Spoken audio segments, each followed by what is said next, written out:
Hey, did you get something from catering yet? They have all the standard stuff, but it's infinitely more greasy, and I mean the richest of the grease. On certain days they go all out and do the lobster deal, and they never miss out on making the vegetarian option either. Talk about a hardy crew. But you have to feed these people to get them to come out all this way, and then hurry up and then hang back. Not to mention being in the presence of you-know-who.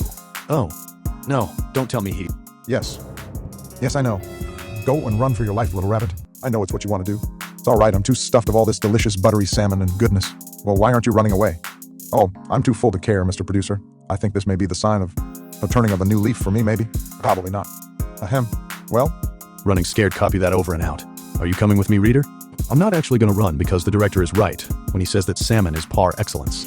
In case you haven't been keeping up, we're still delaying any forward momentum regarding the plot mainly because our scriptwriters are, well, mostly dead if not missing or goofing off in the extra-dimensional relativity in space, also known as the Edris.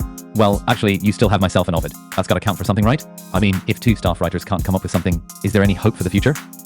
Yeah, don't answer that. So what if our entire administrative editorial staff, also former mentors and guiding lights, were butchered and left for us to find in the most ghastly and unforgivable manner ever invented? Los, shut up. I'm trying to enjoy the only chance at a hearty meal I'll get in the next 15 hours. I don't need any reminding, because I was there too, remember?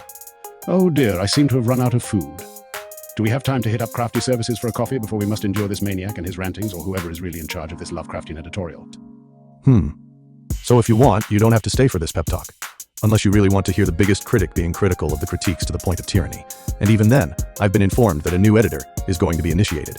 And well, technically all you gotta do is skip 2 pages, but like I said, it's your choice. Shut up, Nate. All right. Now, listen up. You stuffed little piglets. Now that I fed you and dragged us all the way out here using the vanishing point and being 2 pages away from the starting of principal photography, I'm almost at a loss for words. Thankfully, that's all covered by Mr. Producer and his power cosmic. No. Hold your applause. Because I want to introduce everyone here a brand new character who is destined to be the Messiah-like figure that we need to make it out of this alive. Do you think I'm kidding? Our fatalities need 2 hands to count, and we're not even a solid minute of filming. I freely admit, such decadence is a trait drilled into me by such gods as Stanley Kubrick and George R.R. Martin. Please welcome none of the above, Mr. Editor. All right. Hey, wow. Ovid? Yes, Los? Did I just see what I thought I just saw? Unfortunately, it would seem so, yes. We have witnessed red rum. Oh, I think I'm going to be sick. Well, don't face your mouth towards me, then. If you throw up, then I'll... Oh, too late. I told you it was worth skipping, didn't I? Well, as the narrator, I do have to literally spell it out for you. But that's okay, because it's my job, and damn it, all I want to do is take a little bit of pride in my work.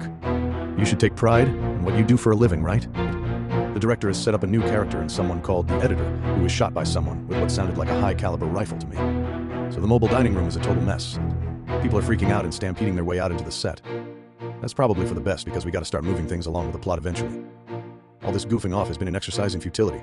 So long last we take you now to the... Oh great, the set's on fire. And yeah, the parking lot is log-jammed. This reminds me of that Iron Maiden concert. This is all the director's fault anyway. Since when do script writers and movie makers ever get along in the first place? Who said anything about getting along being crucial to making a blockbuster dossier? Well, look who has come down to the level of mortals. We are not worthy almighty director, and yes, Mr. Producer. This is not our final form, but your flattery is accepted in the spirit in which it was spewed. Making up words is the hallmark of a crazy person you know. That and talking to oneself. Hold on, Ovid. I think I understand why he's here now. He needs our help. At least there's no one that he can turn to now that everybody's on fire and fleeing for their lives. Yes, my precious set is burning. Yes, my actors are AWOL, and the production crew are going fictional by the second. And now there are officially only 2 writers left in the whole of the cosmos. That is the 2 of you. As we want our own trailers and increased security guards 24/7. And a written statement saying that you will not have Mr. Producer shoot us, and reserved parking spaces. That is completely and entirely beyond the capabilities of known physics. Asinine at the very least, and outrageous at the very most. Love it. Deal. You do realize that it took a terribly orchestrated active internal terrorism to get this Lovecraftian sandbox crew to move forward with any kind of progress. Don't you have any kind of regret or compassion for the lives that even now are being extinguished due to overcapacity and logged jamming during an emergency? Or how about the narrator that gets executed? Or how about the murdering of the editor? And speaking of the editor, why do we even need an editor in this stage of the production? I'm beginning to think that we should have bargained for a lot more than just trailers and personal security, cause if I'm correct, then we are now in league with one truly cold, uncaring on-sealer genius who isn't above throwing St. Hans under the bus, if it meant saving some money. To be fair, we didn't throw him, right? Mr. Producer? Didn't we tie St. Hans under the bus in the end? Yeah, that was a lot of fun back then, but we still talk to old Hans the St. Lee. Yeah, I know. Mr. Producer, he no longer really talks to us technically, but I'm sure you know there's no hard feelings. The body count from the stampede is being augmented by the burning set that is swallowing people left and right. See, Mr. Producer, I told you a narrator would be a good idea. This one is most observant, don't you think? Yeah, right. If anyone around here does not deserve to be picked on, it's the narrator. Just a reminder in case you forgot, he was the one who used to be the announcer. And how many people do you know are given field promotions like that outside of wartime? Look at that, I'm actually getting some screen time. This is nice. I could get used to being the center of attention. But seeing as how OVD and I are the only writer available in the universe, the idea is already undigestible. But I digress, and wow, that fire is really out of control. Do you guys think that maybe we should start putting out the yikes? Well, I'm translating from Mr. Producer now because he speaks with a subtlety that is silent but deadly. In other words, don't make us regret agreeing to cooperate with you. Ain't that so, Mr. Producer? Yep. Nailed it! High five, brother. Okay, got punched and maybe I might have deserved it. Damn, I forgot. What were we just talking about now, anyone? You're doing all right still there, reader? Trust me when I say this isn't all what making movies is about, but it is undeniably not inescapable fact that chaos reigns behind the scenes. Despite what the globalist brainwashing has been conditioning everybody to behave, as that is to say more robotic, there wouldn't be a Hollywood without the panic, the pain, the frustration and ongoing suffering of humans. Mr. Narrator, are you suggesting that the filmmaker are participating in a ritual human sacrifice? Hope you don't mind if we tag along. I'm with Ovid on this one. I don't know if I'm down with being the lamb en route to the slaughter. Ouch. Oh no. Where were you this whole time? Damn it, Gia. I think you broke one of my ribs. If you have breath enough to speak, then that's a lie. But I can fix that, though. Guys, and now Gia, everyone. For reals now, we cannot tell the director that there is another living writer, and I think we know exactly why. That's fair enough. In fact, who is this Gia? Am I right? What? Hey, don't look at me like that. I totally just bombed a standard joke. No, this is bad. Really bad. If I'm losing my edge, I could be sent back to the background talent waiting room. But I can't go back there. Somebody laugh. Somebody please. No. That looked awfully painful. Oh well. You do know how to use the vanishing point, right, Gia? How do you think I have survived this long? Wait, don't. Yeah, we know already, don't answer that. I think I can see whether the narrator's funny gauge was worn thin. Help, no, I'm so thirsty. It's been an eternity for me, but I made it out on my own this time. Right. You all saw that, right? He came at me all wild and crazy, right? Wild and crazy? Got it. Oh, baby, it's good to be back. How come I missed out on the animation derailment filler? Huh? Maybe the illustrator isn't willing to even try my bodacious angles with any sort of mediocrity. Hi, I'm the illustrator for Justice Grim Mythologies, and I need to respond to that remark made by Gia, the stunt coordinator, who has accused me of no less than being too afraid to attempt to draw her in, so much as she has expressed the development of those bodacious curves, and this is only half true. As of today, there are 72 illustrators crunching the diagrams and consulting the mathematical geometrical guides, and they have been without rest for the past 15 hours with a single task of determining those angles of the Justice, Angel of Light, and how to successfully put those goddess dimensions into a suitable geometric resemblance of her bodatiality, and is expressed currently in her avatar here among the immortals. Hey, where'd you go? Oh great, they skipped out on the previous page. No. Gosh, I get a monologue now. Yes. I don't even have to double space this one. Well, as you have probably been able to guess, I used the vanishing point to escape the terrible fate. I wasn't able to find Will or my brother, but I did hear one of them screaming, I think.